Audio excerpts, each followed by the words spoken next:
Welcome back. Let's now study functions with return. So let's have our function here, define name. This function returns the first and the last name, so f, l.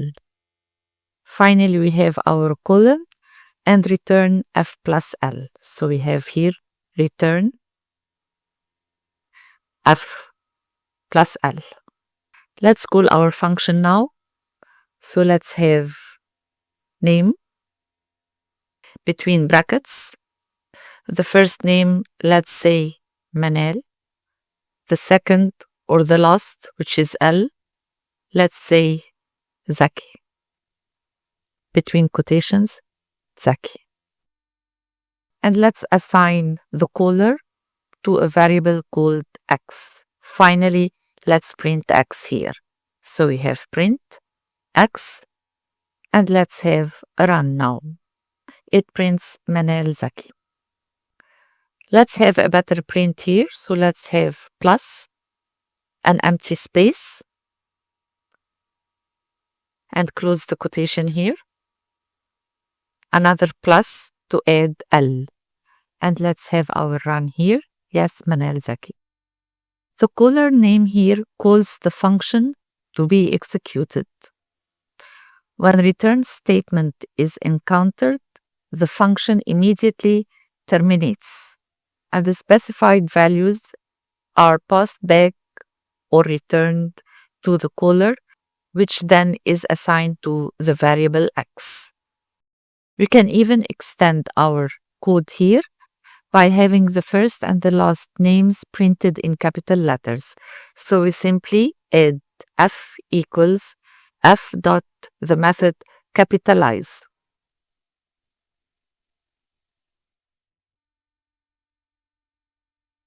And the same with L. So let's have here L and here L. Having a run now, yes, it is printed in capital letters. Let's have another function here to add two numbers. Let's delete this and have define a function called add between brackets the two arguments x and y. The function will add x and y and return it to a new variable called z. So we have here z equals x plus y, x plus y, and return z. Let's now have a caller add, which calls the function add, and between brackets the values that will be returned to x and y, say 6, 5. Let's now assign this caller add to a variable. Let's call it result. So result equals the add caller and print result. So let's have here our semicolon and print result. Let's have a run. It prints 11, the result of 6 plus 5. We can simply, instead of calling the function and assigning it to the variable result, let's have this as a comment and simply write print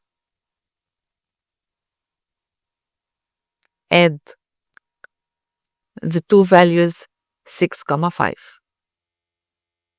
Let's have our print now. Yes, it works and gives the same result.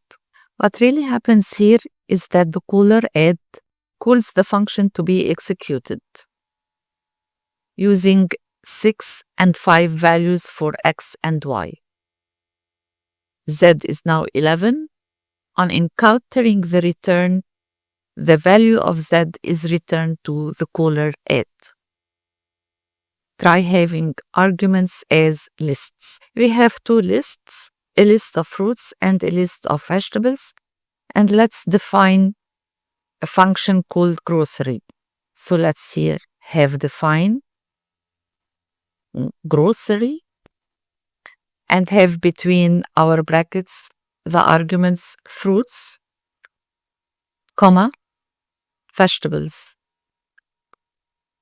Let's have our colon in the end And let's return fruits plus vegetables. So we have here return fruits plus vegetables. Let's call our function here grocery. And let's have grocery fruits, comma, vegetables. So let's have here fruits, comma, our vegetables. Either assign it to a variable or simply add a print here. So we have print and our brackets. Let's have our first run now. It simply appends the fruit list and the vegetable list. So we have orange, apple, banana, and then the vegetable list, spinach, okra, and tomato. If we need to consider the number of elements in fruits plus the number of elements in vegetables, so let's here add len fruits plus len vegetables. So we have here our len also for vegetables. And let's have our run now. It gives 6 because we have 3 elements in fruits and 3 in vegetables. Instead of having len in the return, let's have it as a part of our function. So let's here have x equals len fruit and y equals len vegetables. And of course, we need to remove this len here. And we have our x equals len fruits. And let's have another variable, y equals len, and have our list of vegetables. And let's now, of course, return x plus y, and have our run. It returns also 6. So this concludes with functions with return. The caller calls the function to be executed. And when return is encountered, the function immediately terminates and the specifier values are passed or returned to the caller.